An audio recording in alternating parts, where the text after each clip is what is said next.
ତିନି କୋଣ ଓ ତାର ପ୍ରକାର ଭେଦ।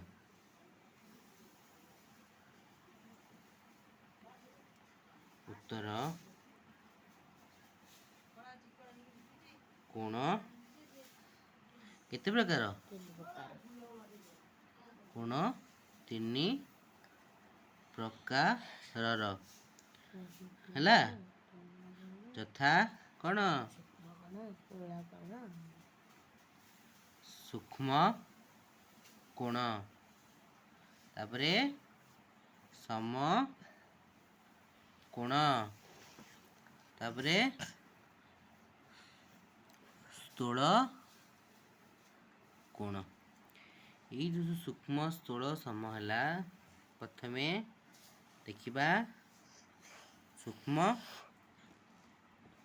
କୋଣ 90 ଡିଗ୍ରୀରୁ କମ୍। ସମ କୋଣ 90 ଡିଗ୍ରୀ।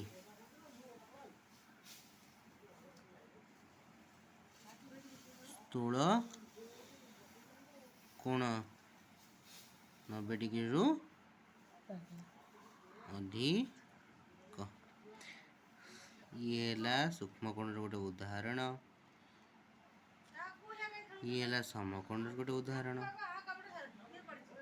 ଇଏ ହେଲା ଗୋଟେ ସ୍ଥୂଳ କୋଣର ଉଦାହରଣ। ବାଏ ବାଏ, ଆମେ ନେକ୍ସଟ ଚ୍ୟାନେଲରେ ଆପଣଙ୍କ ସାଙ୍ଗେ ଦେଖା କରିବା।